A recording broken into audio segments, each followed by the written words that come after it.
안녕하십니까. 여러분, 저는 70대의 노인입니다.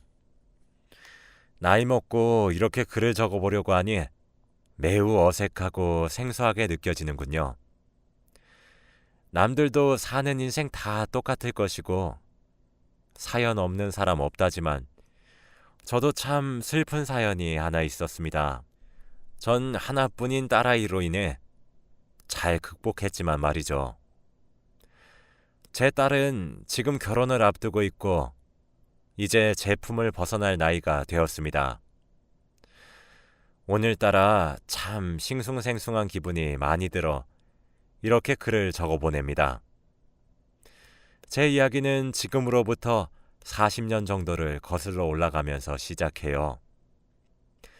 전 밑으로 동생이 줄줄이 딸려 있는 집에 장남으로 태어났습니다. 밑으로 동생만 6명이나 있었죠. 남동생이 4명 있었고 여동생이 2명 있었어요. 저까지 우린 7남매였습니다. 부모님까지 합쳐 9식구였죠. 그 당시엔 다들 그랬겠지만 우리 집 또한 그리 넉넉한 사정을 가진 것은 아니었습니다. 저도 일찍이 일을 시작해 돈을 벌기 시작했죠. 제 나이가 30대에 접어들자 제 밑에 딸린 동생들 모두가 일을 하게 되면서 제가 집안을 책임져야 한다는 중압감이나 책임감 같은 그런 압박감들이 많이 가벼워졌습니다. 가난했던 집안의 가계의 보탬이 되어야 했었기 때문에 전 장남인 제가 가족의 생계를 위해 희생하는 것이 당연했거든요. 그런데 그런 속박에서 전 30대가 되어서야 벗어날 수 있었던 거죠. 그 나이가 돼서야 저는 주위를 둘러볼 수 있는 여유가 생겼습니다. 저는 여유를 가질 수 있게 되자마자 제일 먼저 한 일이 차를 한 대 사는 일이었어요. 당시 포니가 아주 인기 있는 차였죠. 당시에 200만 원 정도 들여서 차를 샀던 것 같습니다. 그때 200만 원이면 상당히 큰 돈이었죠. 그리고 여행을 다니기 시작했어요. 나그네가 꿈이었던 저는 바람이 불면 바람이 부는 대로, 파도가 치면 파도가 치는 대로, 발길이 닿는 대로 행을 해보는 것이 소원이었습니다. 그때 한 여자를 만나게 되었죠. 송도의 바다를 보러 갔던 어느 무더운 여름날이었어요. 여러분들은 첫눈에 반해본 적이 있습니까? 홀딱 빠진 적이 있습니까? 저는 그때가 처음이었어요.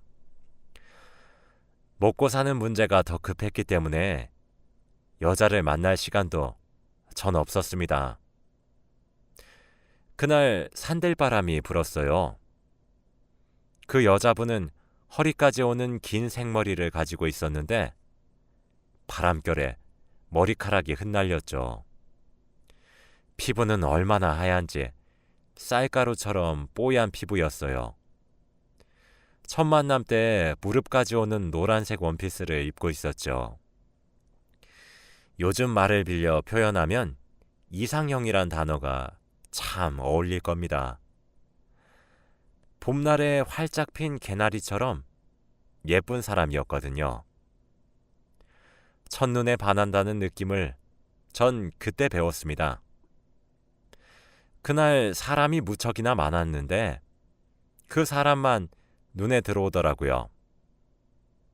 그때 직감적으로 느꼈어요.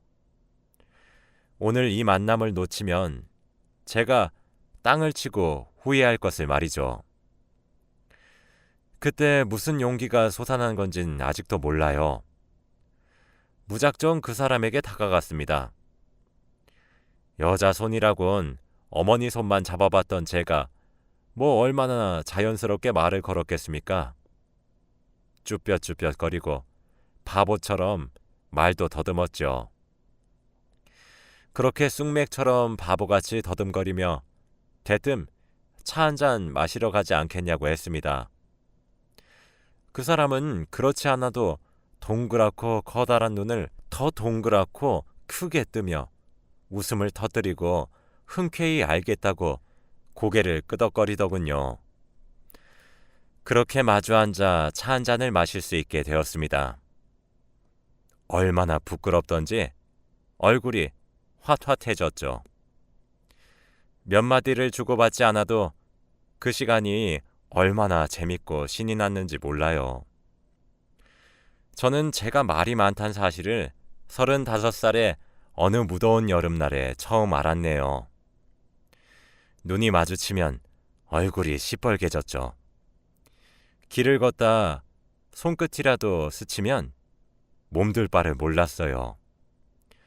그런 제가 뭐가 그리 웃기고 재미있었던 것인지 그 사람은 저를 보면 웃음을 한 보따리 터뜨려주곤 했죠. 그렇게 우리는 자연스럽게 만남을 시작했습니다. 제 인생의 첫 여자였어요. 그 사람은 저보다 4살 어렸죠. 저보다 어렸지만 정말 현명하고 지혜로운 사람이었습니다. 제가 버팀목이 되어주진 못할 망정 항상 절 품어주었죠. 우리의 사랑은 깊어져 갔어요. 사랑을 다 가진 것만 같았죠. 그 사람을 위해서라면 뭐든 해줄 준비가 되어 있었습니다. 우린 그렇게 서로를 아껴주며 열렬히 사모했습니다. 곧이어 100년 가약을 맺었어요. 사람이 너무 행복하면 오히려 불안해지는 것을 아시나요? 제가 딱 그랬었습니다. 너무 행복해서 오히려 이 행복이 깨질까 두려워 불안해졌거든요. 결혼을 했지만 저희에게 아이가 찾아오지 않았어요. 결혼한 지 6년이 되던 해 1985년에 그 사람을 쏙 빼다 박은 딸을 하나 낳았죠. 행복이 배로 늘었습니다. 우리 딸아이가 1살, 2살 먹을수록 어쩜 그리 예쁜 짓만 하던지 하루는 글쎄 퇴근을 하고 집으로 돌아오니 마누라는 깔깔 웃고 있고 딸아이는 바닥에 엎드려 엉엉 울고 있더라고요. 퇴근하자마자 너무 놀래서 딸에게 달려가 일으켜 세우고 무슨 일이냐고 물어보니 딸아이가 엉엉 울면서 끄끄거리면서 대답하더라고요. 아빠랑 결혼 못해? 하면서 말이에요. 끄끄거리니까 한 번에 말하지도 못하는 게 어찌나 귀엽던지 그 사람이 딸아이에게 이미 엄마랑 결혼해서 결혼 못해 라며 놀리더라고요. 딸은 엉엉 울면서 제 어깨를 때리며 왜 자기를 두고 먼저 결혼을 한 거냐는데 아직도 그 모습이 눈에 아른거립니다. 하루하루가 행복에 충만한 하루의 연속이었어요. 주위에선 애처가니 팔불출이니 저를 허구한 날 놀려대기도 했죠. 아까 행복하면 불안하다고 했잖아요. 갑자기 비극이 찾아왔어요. 제가 느낀 불안함이 불행을 불렀나 봅니다. 아내에게 급성 간경화가 찾아왔거든요. 엄청나게 건강했던 사람이었는데 하루아침에 병원 신세를 지게 되었죠. 아내에게 남은 방법은 간 이식뿐이었습니다. 이식 수술을 위해 적합성 검사를 했어요. 하지만 저와 처가댁 모두 맞지 않더라고요. 저희에게 간 기증자가 생기기만을 기다리는 것 말고는 별다른 방법이 없었지요. 간 기증자를 기다리며 하루하루 바짝바짝 입술이 타들어갔어요. 시일 내로 이식하지 않으면 아내는 세상을 등져야 했거든요. 정말 눈에서 눈물이 마를 날이 없었습니다. 아내는 그런 제 얼굴을 쓰다듬어주며 그저 괜찮다, 사랑한다 뿐이었어요. 이게 마지막일 수 있다고 말을 하며 매일 유언처럼 말을 했죠.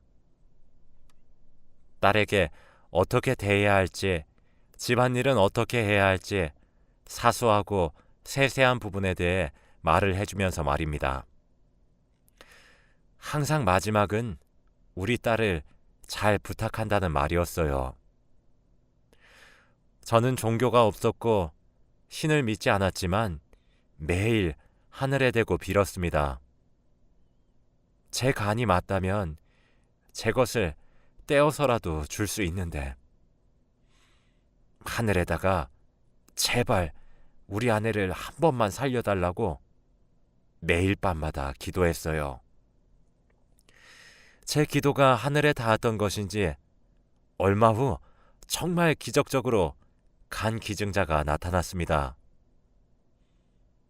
그렇게 아내는 수술실로 들어갔어요. 하지만 그때까지도 저는 몰랐습니다.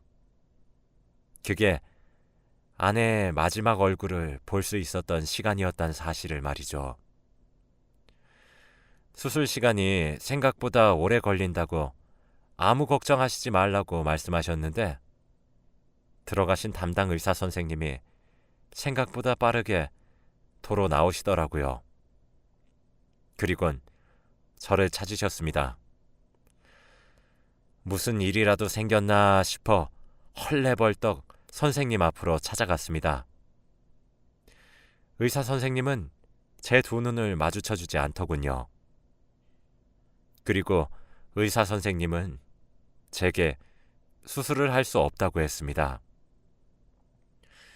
제 아내는 분명 수술 잘 이겨내고 건강하게 회복해서 얼른 제 옆자리로 빨리 돌아오겠다고 인사를 해주었는데 그렇게 웃으면서 수술실로 들어간 제 아내가 간이식 직전에 뇌사 판정을 받았다고 하더군요. 기증받은 간도 제 시간에 도착했다고 해요. 그래서 간을 제 아내에게 이식하기만 하면 되었대요. 그런데 갑자기 아내의 뇌파에 아무런 반응이 없더랍니다. 그렇게 이식을 코앞에 두고 아내는 뇌사 판정을 받았어요. 하늘이 무너지는 기분이 바로 그런 기분이었을까요?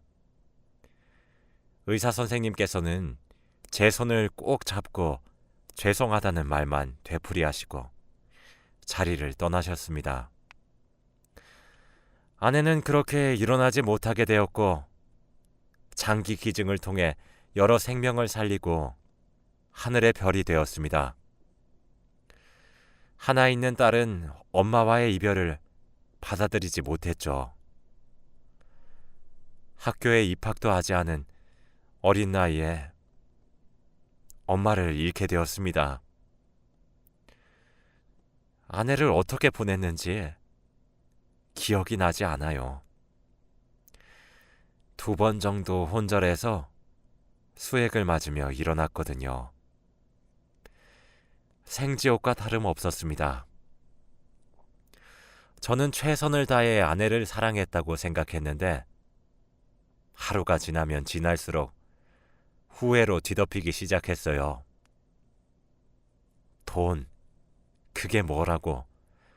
조금 덜 아끼고 먹고 싶은 것들 다 사줄 것을, 회사에 휴가 내고 가고 싶단 곳들 다 데려다 줄 것을, 예쁜 옷 하나라도 더 사주고 좋은 음식 하나라도 더 먹여볼 것을. 왜 그러지 못했는지 후회가 되더라고요. 왜 예쁜 사진을 많이 남겨주지 못한 건지, 이제 내가 무슨 낙으로 살아야 되는 것인지, 이젠 만질 수도 들을 수도 없는데 사진이라도 많이 남겨놓을 것을 얼마나 후회했는지 모릅니다. 밤이 되면 아내가 잘 버텨보겠다고 응원해달라고 힘없이 미소를 지은 채로 수술실로 들어가는 모습이 계속 되풀이 되었어요. 제 인생의 찬란한 빛이 되어 주었던 아내의 빈자리를 느낄 때면 숨이 턱턱 막히기 시작했습니다. 딱 미칠 것만 같았죠. 아내만 없는 집에 돌아오면 온 곳곳에 아내의 흔적 투성이었어요. 제정신으로 살 수가 없었습니다. 그때부터 술에 의지하기 시작했어요. 낮엔 일을 했고 밤엔 술에 의지하기 시작했죠. 잠을 자지 못했어요. 사실 딸에게 미안했지만 그 당시에 딸을 돌봐주지도 못했습니다. 제 한 몸조차 슬픔을 견디기가 힘들었거든요. 하지만 술에 의지해도 아내의 빈자리는 그대로더군요.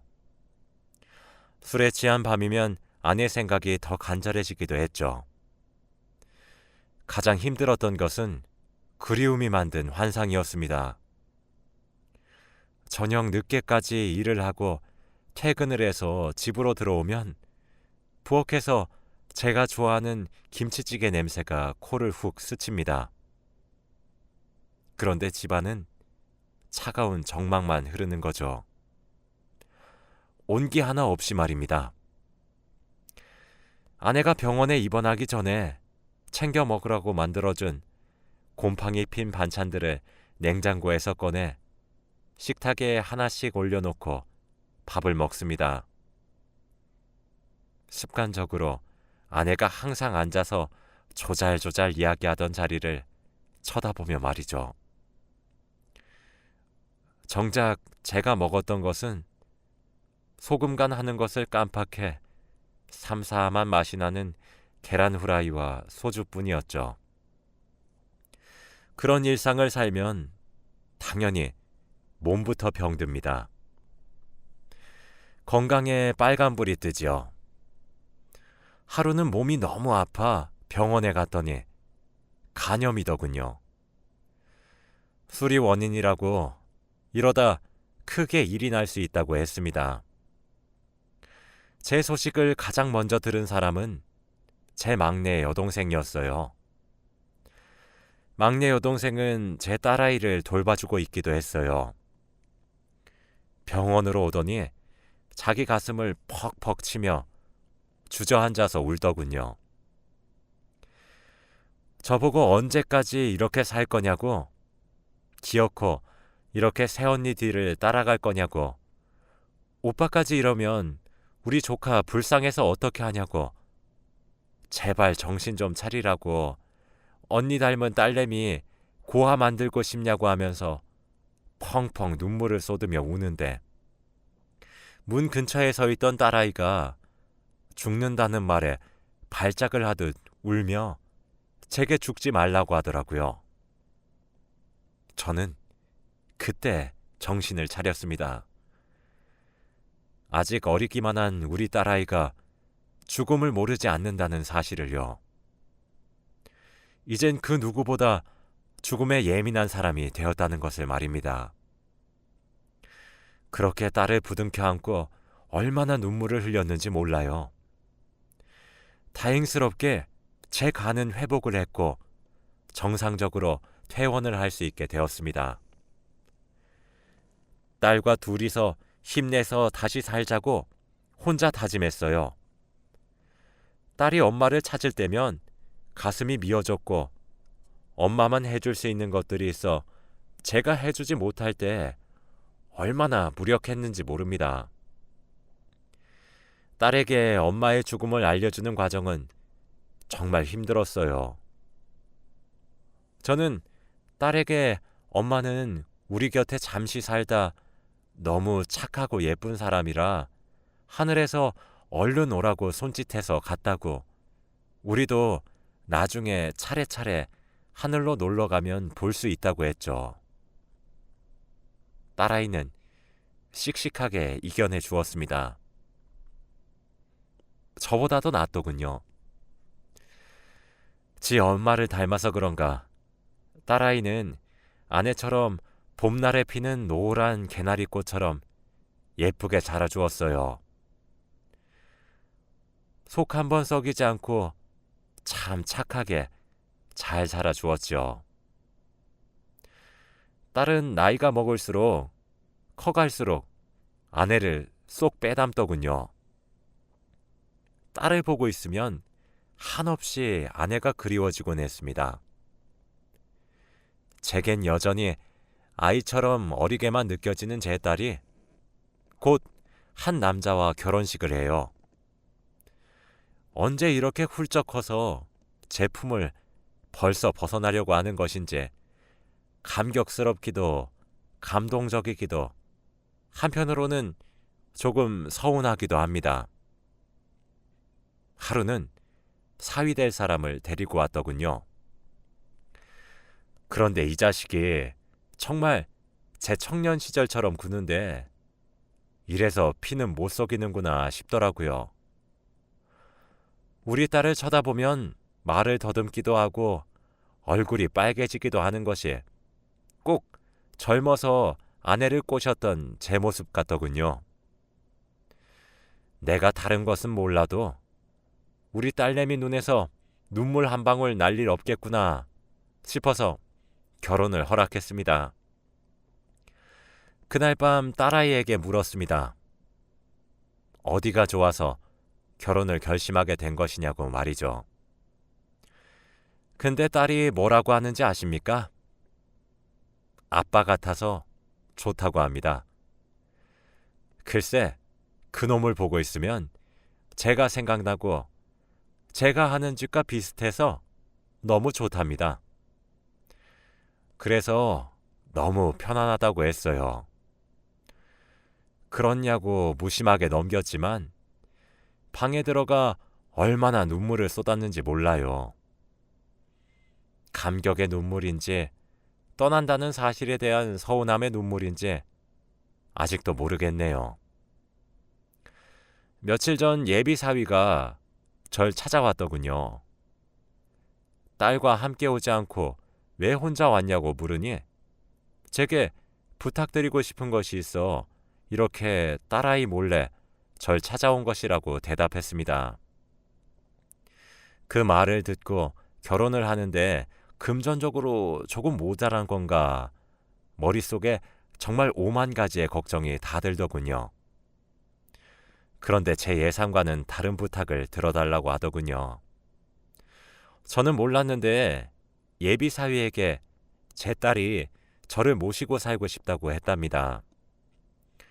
그런데 아빠는 분명히 거절할 것이 분명한데 어떻게 해야 될지 모르겠다고 자기가 결혼하고 나가버리면 이제 우리 아빠 정말 혼자가 되는 건데 자긴 그 꼴을 곧 죽어도 못 보겠다고 했대요. 그리고 제게 예비 사위를 데려와 인사시키기 전에 우리 아내 무덤에 예비 사위를 먼저 데려가서 보여줬다고 합니다. 그때 엄마 무덤 앞에서 그러더래요. 아빠가 고집 부려서 혼자 살고 싶다고 하면 몰래 아빠 꿈속에 나타나서 딸내미 말 들으라 혼내달라고 그랬대요. 그러면서 제게 꼭 함께 살자고 제 두 손을 꼭 잡아주며 이야기를 하더군요. 제가 아닐세. 내가 얹혀 살면 괜히 자네가 불편해질 건데 내가 무슨 염치로 어떻게 그러겠나. 나는 그렇게 피해주면서 그러고 싶지 않네. 라고 하니까 예비 사위가 그러더군요. 어쩜 하윤이가 예상했던 말 그대로 하십니까? 아닙니다. 장인어른 전혀 아니에요. 절대 피해주는 것이 아닙니다. 장인어른께서 제가 하윤이와 결혼하게 해달라고 결혼을 허락받으러 왔을 때 제게 뭐라고 하셨습니까? 우리 귀한 딸내미 두 눈에 눈물 한 방울 흘리는 일 없게 하겠다고 약속해달라고 하셨지 않습니까? 그런데 저 지금 장인어른이 고집 피우셔서 결혼을 하기도 전에 하윤이 눈에서 눈물 빼게 생겼습니다. 그러니 어쩌겠습니까? 제가 하윤이랑 결혼하려면 이렇게 장인어른께 고개 숙이고 같이 살아주세요 하고 부탁을 드려야죠. 하며 너스레를 떨더라고요. 싫다, 괜찮다 해도 통하질 않았습니다. 결국 제게 알겠다 대답을 확실히 받고서야 그 자리에서 일어나더군요. 집을 나서면서도 장인어른 덕분에 저 하윤이한테 이쁨 받겠어요. 하고 나서는데 참 어찌나 고마웠던지 정말 말로 표현이 다 안 되더군요. 하늘로 간 우리 아내가 말년에도 제가 외롭지 말라고 선물처럼 사위를 보내준 것은 아닌가 싶습니다. 한 달 뒤 저랑 딸은 아내와 함께 살았던 이 집을 벗어나 새로운 보금자리에서 새로운 가족과 함께 살기로 하였어요. 딸아이의 결혼도 앞두고 있고 이사도 앞두고 있어서 그런지 마음이 참 싱숭생숭한 것 같습니다.